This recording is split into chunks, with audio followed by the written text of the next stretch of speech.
بسم اللہ الرحمن الرحیم۔ کتاب مناظرہ رشیدیہ کا صفحہ نمبر 58 اور 59 ہے۔ مجلس برکات کا نسخہ ہے اور متن کی عبارت ہے وَيَجُوزُ الجواب بالتغییر اے بتغییر الاصل او التحریر بحیث لا يرد علیہ شیء فی الکل مطلقا۔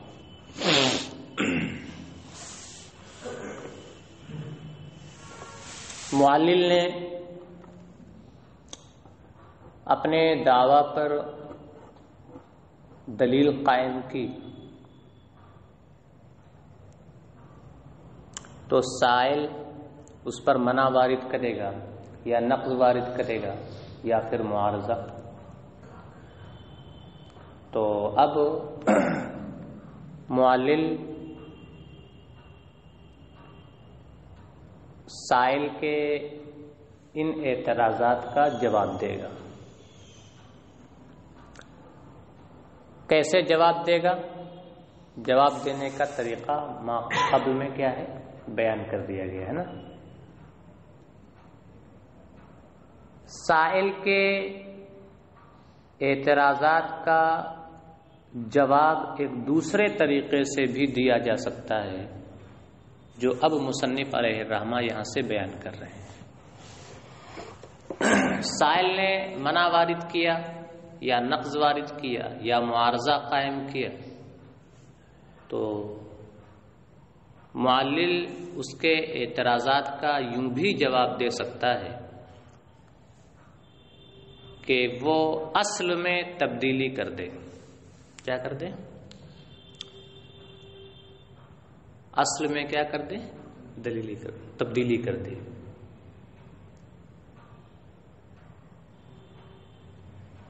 یعنی دعویٰ میں تبدیلی کر دے یا دلیل میں تبدیلی کر دے یا جس مقدمہ معینہ پر سائل کو اعتراض ہے اس مقدمہ معینہ پر میں کیا کر دے؟ تبدیلی کر دے۔ تبدیلی کرنے کا یہ مطلب نہیں ہے کہ معنی و مفہوم ہی چینج کر دے۔ تبدیلی کرنے کا مطلب یہ نہیں ہے کہ معنی و مفہوم ہی چینج کر دے، ورنہ تو جو اس کا دعویٰ تھا وہی باطل ہو جائے گا۔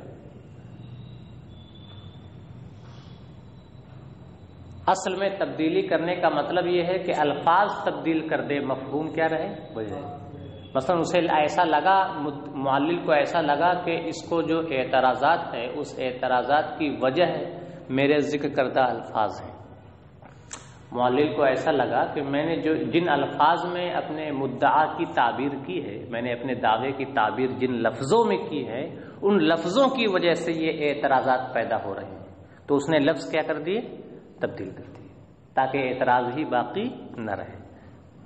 لفظوں ہی کی بنیاد پر اعتراض تھا تو اس نے لفظ ہی تبدیل کر دیا۔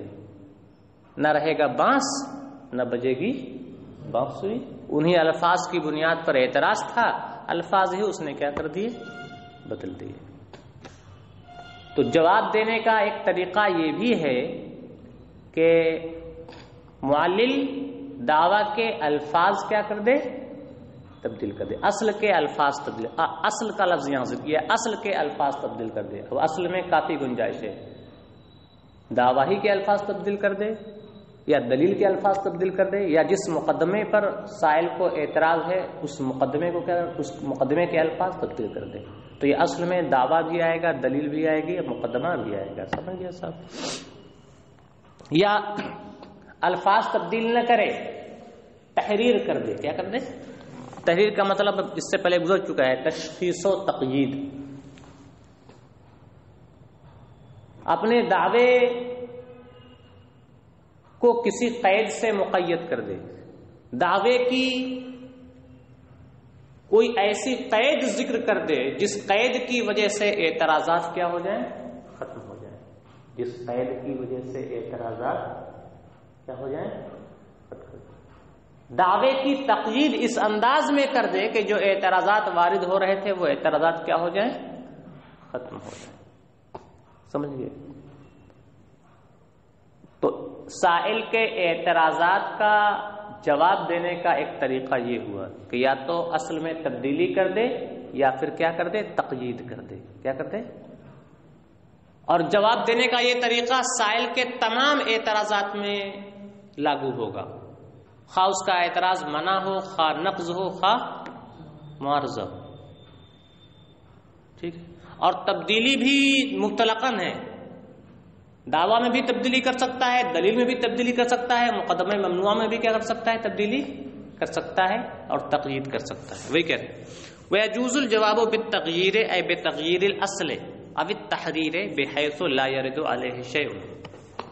اور سائل کا جواب اس طرح بھی دیا جا سکتا ہے، وَيَجُوزُ الْجَوَابُ، اور جواب سائل کا، اور سائل کا جواب اس طرح بھی دیا جا سکتا ہے کہ اصل میں تبدیلی کر دی جائے، اب تحریر یا تقیید کر دی جائے، کسی قید کا اضافہ کر دیا جائے. اور سائل کا جواب اس طرح بھی دیا جا سکتا ہے کہ اصل میں تبدیلی کر دی جائے یا کسی قید کا اس طرح اضافہ کر دیا جائے کہ اس پر کوئی اعتراض وارد نہ ہو.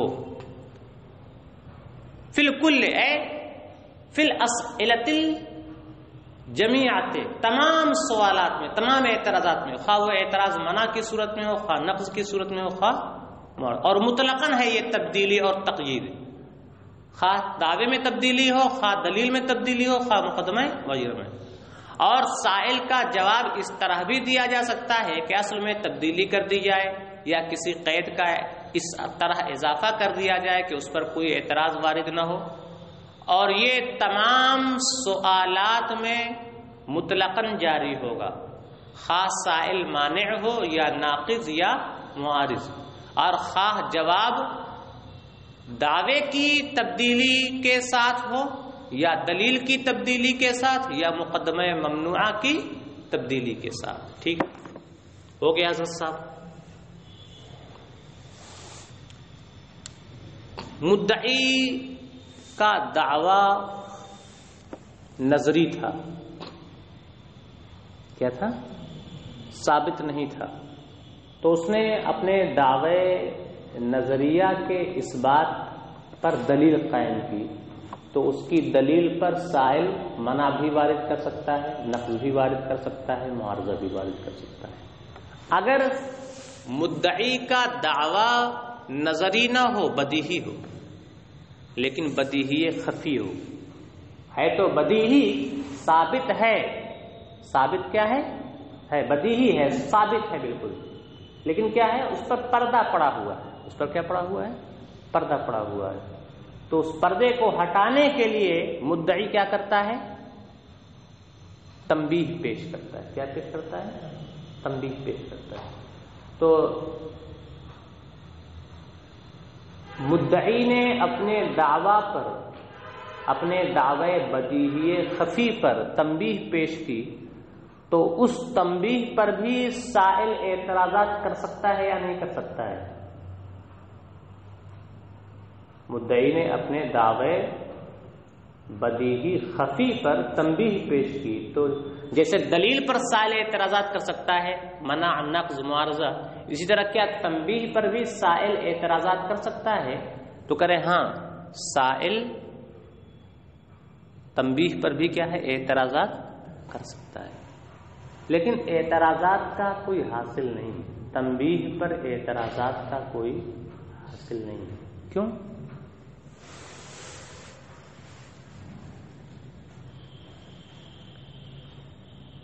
سائل کے اعتراضات کا مقصد کیا ہے؟ نہیں، مدعی نے جس چیز کا دعویٰ کیا ہے اس کا مقصد کیا ہے؟ اس بات، اس چیز کو کیا کرنا؟ ثابت کرنا. اور سائل کا مقصد کیا ہے؟ عدم اس بات، ثابت نہ کرنے پائے.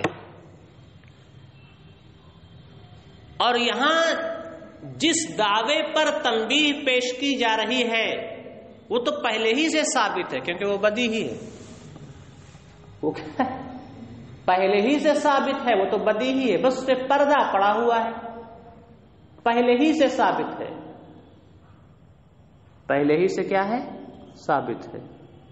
تو جو پہلے ہی سے ثابت ہے تو یہ سائل اعتراضات کر کے اس کو ثابت ہونے سے کیسے روک سکتا ہے؟ کیونکہ سائل کے اعتراضات کا مقصد کیا ہوتا ہے؟ اس کو ثابت ہونے سے روکنا. تو جب ثابت ہے پہلے سے تو کیسے روک پائے گا؟ یہ اس کے اعتراضات کا کوئی حاصل ہی نہیں ہے، کیونکہ اعتراضات کا مقصد کیا ہے؟ ثبوت سے روکنا، اور یہ تو پہلے سے ثابت ہے. سمجھئے سر بات؟ سمجھ میں نہیں آئی؟ ہاں تو وہی کہہ رہے ہیں وَأَمَّا التَّنْبِيهُ فَيَتَوَجَّهُ عَلَيْهِ ذَلِكَ أي مَا ذَكَرَهُ مِنَ الْأَسْئِلَةِ الثَّلَاثَةِ، اور رہی تنبیہ تو اس پر بھی یہ اعتراضات متوجہ ہوں گے، یعنی اس پر بھی یہ اعتراضات وارد ہوں گے. اے ما ذکرہ من الاسئلۃ الثلاثہ، یعنی وہ تینوں اعتراضات جنہیں مصنف نے ذکر کیا ہے، منع، نقض اور معارضہ. ولا یکثر نفعہ، اے نفع ذلک التوجہ، لیکن اس توجہ کا کوئی زیادہ فائدہ نہیں ہے، لیکن ان اعتراضات کے وارد کرنے کا کوئی زیادہ فائدہ نہیں ہے. کیوں؟ اذ لم یقصد بہ اثبات الدعوی، کیونکہ معلل نے، کیونکہ مدعی نے جو دعویٰ کیا ہے تو اس کے دعویٰ کا مقصد اس بات ہے ہی نہیں، یہ تو پہلے سے ثابت ہے. اس کا مقصد کیا ہے؟ ازالہ خفا، صرف اس کا مقصد ہے. سمجھ گئے؟ تو پہلے سے ثابت ہے. اذ لم یقصد بہ، اے بذکر ذالک التنبیہ اثبات الدعوی، اس لیے کہ اس تنبیہ کے ذکر کرنے کا مقصد دعوے کا اثبات ہے ہی نہیں، لکونہا بدیہیۃ غیر محتاجۃ الی الاثبات، کیونکہ وہ دعویٰ تو بدیہی ہے جو اس بات کا محتاج ہی نہیں ہے، کیونکہ اس بات کا محتاج وہ ہوتا ہے جو ثابت نہ ہو، یہ تو پہلے سے ثابت ہے بدیہی. فلا یقدح ذالک التوجہ فی ثبوتہ، فی ثبوتہ، فی ثبوتہ، فی ثبوتہ میں ہو ضمیر کا مرجع کون ہے؟ دعویٰ. اور دعویٰ مذکر ہے کہ مؤنث ہے؟ مؤنث ہے. تو پھر مذکر کی ضمیر کیوں لائے؟ تو شارح نے اس کا جواب دیا کہ اس میں یہاں دعویٰ یہ مدعا کی تعویل میں، کس کی تعویل میں ہے؟ دعویٰ تو مؤنث ہے لیکن مدعا کیا ہے؟ مذکر ہے، اس لیے ضمیر مذکر کی صحیح ہے. یا ہو ضمیر جو ہے جو مذکر اس لیے لائیے کہ کیونکہ دعویٰ یہاں مطلوب کی تعویل میں، دعویٰ کس کی تعویل میں؟ مطلوب، اور مطلوب مذکر، وہی کہتے ہیں. فلا یقدح ذلک التوجہ فی ثبوتہ، اے فی ثبوت الدعویٰ، لہذا دعویٰ کے ثبوت میں ان اعتراضات کا وارد کرنا ضرر رساں نہ ہوگا. لہذا یہ توجہ دعویٰ کے ثبوت میں ضرر رساں نہیں ہوگی کیونکہ تو پہلے سے ثابت ہے. اچھا مذکر کی ضمیر کیوں لائے؟ اس کے بارے میں کہہ گئے کہ یہاں دعویٰ مطلوب یا مدعا کی تعویل میں ہے، اس لیے مذکر کی ضمیر لانا کیا ہے؟ صحیح ہے. کیونکہ یہ توجہ دعویٰ کے ثبوت میں ضرر رساں ثابت نہیں ہوگی. المستغنی یہ صفت ہے ثبوتہ کی، فی ثبوتہ میں جو ثبوتہ ہے اس کی کیا ہے؟ صفت ہے. کیونکہ دعویٰ کا ثبوت اس بات سے بے نیاز ہے کہ وہ پہلے سے ثابت ہے. المستغنی عن الاثبات ہے، جو کہ کیا ہے؟ اس بات سے بے نیاز ہے. لہذا یہ توجہ دعویٰ کے ثبوت میں ضرر رساں ثابت نہیں ہوگی کہ وہ ثبوت اس بات سے کیا ہے؟ بے نیاز ہے. المستغنی کے بارے میں کریں صفت لثبوتہ، یہ ثبوتہ کی کیا ہے؟ صفت ہے. بخلاف الاستدلال، یہاں استدلال دلیل کے معنی میں، استدلال برخلاف دلیل کے، برخلاف دلیل کے.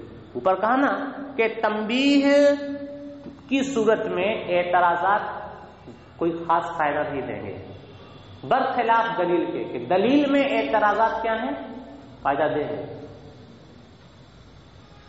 کیونکہ دلیل پیش کی جاتی ہے دعوے کے اس بات کے لیے، دلیل پیش کی جاتی ہے کہے کے لیے؟ دعویٰ کے اس بات کے لیے، کیونکہ دعویٰ کیا ہے؟ ثابت نہیں ہے نظری ہونے کی بنیاد پر. ٹھیک ہے، تو وہاں یہ اعتراضات مفید ہوں گے کیونکہ دلیل سے اس بات مقصود ہے اور یہ اعتراضات اس بات سے روک رہے ہیں. تنبیہ میں یہ اعتراضات مفید نہیں ہوں گے کیونکہ تنبیہ اس بات کے لیے نہیں پیش کی جاتی ہے، ازالہ خفا کے لیے پیش کی جاتی ہے. سمجھ گئے؟ وہی کہہ رہے برخلاف الاستدلال، یہاں برخلاف الدلیل ہونا چاہیے، برخلاف دلیل کے. فإن التوجہ هناك يقدح في ثبوت الدعوى، کیونکہ وہاں یعنی دلیل کی صورت میں، کیونکہ وہاں توجہ دعویٰ کے ثبوت میں ضرر رساں ثابت ہوگی، لکونہ محتاجا الیہ، کیونکہ وہ اس بات کی کیا ہے محتاج ہے، کیونکہ دلیل کیا ہے اس بات کی محتاج ہے. وہی کہہ رہے ہیں یہاں استدلال کی جگہ کیا ہونا چاہیے؟ دلیل ہونا چاہیے. کیا ہونا چاہیے؟ دیکھ کرے وکان الاولا ان یذکر الدلیل بدل الاستدلال، اور بہتر تو یہ تھا کہ استدلال کی جگہ دلیل کا لفظ کیا کیا جاتا؟ ذکر کیا جاتا. ٹھیک ہے صاحب، ہو گیا، یہ ہو گیا.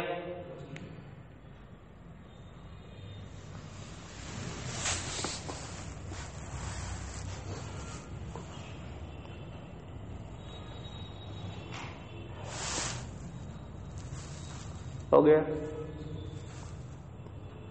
تو مصنف نے جواب کیا دیا؟ مصنف نے یہ کہا کہ تنبیہ پر اعتراضات وارد تو کیے جا سکتے ہیں، لیکن ان اعتراضات کے وارد کرنے کا کوئی خاص فائدہ نہیں ہے. کیوں فائدہ کیوں نہیں ہے؟ تو کہتے ہیں کہ اصل میں تنبیہ کے ذریعہ دعوے کا اثبات مقصود ہوتا ہی نہیں ہے.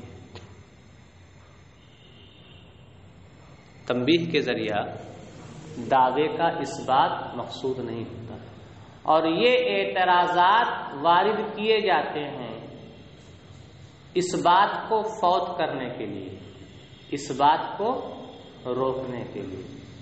یہ اعتراضات وارد کیے جاتے ہیں اس بات کو روکنے کے لیے، اس بات کو فوت کرنے کے لیے. اور دلیل کے ذریعہ نہیں، پھر سے دیکھیں، شارح نے مصنف نے یہ کہا کہ تنبیہ کی صورت میں اعتراضات وارد کرنے کا کوئی خاص فائدہ نہیں. کیوں؟ اس لیے کہ تنبیہ کے ذریعہ دعوے کا اثبات مقصود نہیں ہے، جبکہ اعتراضات وارد کیے ہی جاتے ہیں اس بات کو روکنے کے لیے، اس بات کو فوت کرنے کے لیے. تو اعتراضات سے اس بات کو روکا جاتا ہے، اس بات کو فوت کیا جاتا ہے، اور وہ تنبیہ کے ذریعہ مقصود ہی نہیں ہے. لہذا ان اعتراضات کے وارد کرنے کا کوئی فائدہ نہیں، برخلاف دلیل کے، برخلاف دلیل، کیونکہ دلیل سے اس بات ہی مقصود ہوتا ہے، اور یہ اعتراضات اس بات کو روکنے، اس بات کو فوت کرنے ہی کے لیے وارد ہوتے ہیں. لہذا اعتراضات کیا ہوں گے؟ فائدہ دیں گے. اب ایک اعتراض کیا جاتا ہے یہاں پر، اور بہت ہی اچھا اعتراض ہے. اعتراض یہ ہے کہ نہیں، آپ نے جو کہا وہ صحیح نہیں ہے، آپ نے جو کہا وہ صحیح نہیں ہے. دعویٰ نظری ہو اور مدعی اپنے دعویٰ پر دلیل قائم کرے تو اس صورت میں جب دعویٰ کیا ہو؟ نظری ہو، دعویٰ نظری ہو اور اس نظری دعوے پر معلل دلیل قائم کرے تو اس صورت میں مدعی کا مقصد ہوتا ہے اس دعوے کا اثبات. اس صورت میں مدعی کا مقصود کیا ہوتا ہے؟ دعوے کا اثبات. لہذا اعتراضات اس دلیل پر وارد ہوں گے، اور ان اعتراضات کے ذریعہ اس بات کو کیا کیا جائے گا؟ فوت کیا جائے گا. تو وہاں اعتراضات کا کیا ہے؟ فائدہ ہے. اب آئیے تنبیہ میں. تنبیہ کس لیے پیش کی جاتی ہے؟ مدعی اپنے دعویٰ پر تنبیہ کس لیے پیش کرتا ہے؟ اس بات کے لیے نہیں پیش کرتا ہے، ازالہ خفا کے لیے پیش کرتا ہے. تو جب تنبیہ پیش کرنے کی صورت میں مدعی کا مقصود اصلی ہے ازالہ خفا، نہ کہ اثبات دعویٰ.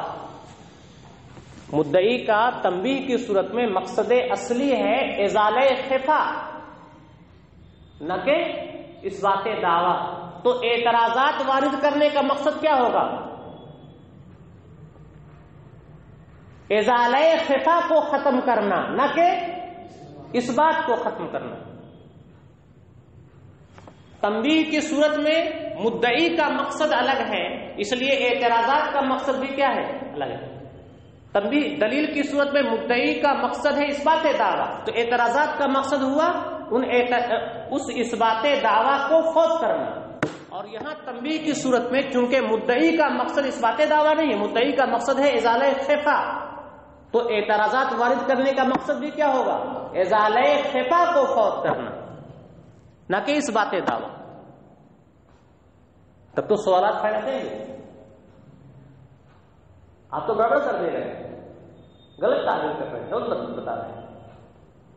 جب مدعی کا مقصد تنبیہ کی صورت میں ہے ازالہ خفا، تو ان اعتراضات کے وارد کرنے کا مقصد کیا ہوگا؟ ازالہ خفا کو فوت کرنا. تو یہ فائدہ دے گا. سمجھ گئے صاحب؟ وہی وقد يناقش ها هنا بانه كما يفوت بالاسئله المذكوره ما هو مقصود بالاستدلال اعني اثبات المدعى كذلك يفوت بها ما هو مقصود من التنبيه ايضا اعني ازاله الخفاء. اور یہاں پر یہ اعتراض پیش کیا جاتا ہے کہ اعتراضات مذکورہ سے جس طرح وہ چیز فوت ہو جاتی ہے جو استدلال سے مقصود ہوتی ہے، یعنی مدعے کا اس بات، اسی طرح ان اعتراضات مذکورہ سے وہ چیز بھی فوت ہو جاتی ہے جو تنبیہ سے مقصود ہوتی ہے، یعنی ازالہ خفا، یعنی ازالہ خفا. فلا فرق، تب تو کوئی فرق نہیں ہے. سمجھ گئے صاحب؟ تو اعتراضات مذکورہ فائدہ دیں گے تنبیہ کی صورت میں بھی. تو اس کا جواب کیا ہوگا؟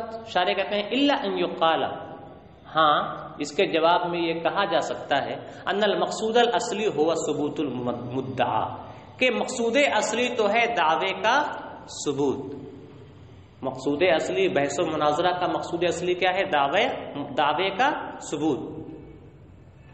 اور تنبیہ کے پیش کرنے کے صورت میں دعویٰ تو کیا ہے؟ ثابت ہے، صرف ازالہ خفا نہیں ہے. تو اگرچہ ازالہ خفا تنبیہ کے ذریعہ نہیں کر پایا تو بھی کوئی بات نہیں ہے، دعوے کا ثبوت تو ہے ہی. کہہ رہے کہ اللہ مگر یہ جواب دیا جا سکتا ہے کہ مقصود اصلی ہے دعوے کا ثبوت. واما زوال الخفاء فقد يحصل بادنى تامل للسائل الطالب للحق ايضا. رہا خفا کا زوال تو یہ اس سائل کی ذرا سی توجہ سے حاصل ہو سکتا ہے جو حق کا طالب ہو. تو اب اسے بھی چاہیے کہ تھوڑا سنجیدگی کے ساتھ کیا کر لے؟ غور کر لے اعتراضات وارد کرنے کی جگہ. تو یہ بلا وجہ اعتراض وارد کر رہا ہے، غور کرنا نہیں چاہتا ہے. کریں فلا اعتداد بفواتہ، اے بفوات ازالت زوال الخفا ہے، لہذا زوال خفا کے فوت ہو جانے کا کوئی اعتبار نہیں ہے. ولا یخفا ما فیہ ہے، لیکن اس جواب میں وہ خامی ہے جو آپ پر مخفی نہیں ہے. جواب سے اطمینان نہیں ہوا. کیوں؟ ایسا ہو سکتا ہے کہ بھئی ازالہ خفا کے لیے اس نے جو تنبیہ پیش کی ہو اس تنبیہ سے ازالہ خفا نہ ہو رہا ہو، تو اس کا اعتراض کرنا تو کیا ہوگا؟ بجا ہوگا، کیونکہ تنبیہ سے اس کا مقصود کیا ہے؟ ازالہ خفا ہے. اور یہ اعتراضات کے ذریعہ اسی کو فوت کر رہا ہے کہ ازالہ خفا نہیں ہو رہا ہے. سمجھ گئے؟ فتأمل، لہذا آپ غور کر لیں.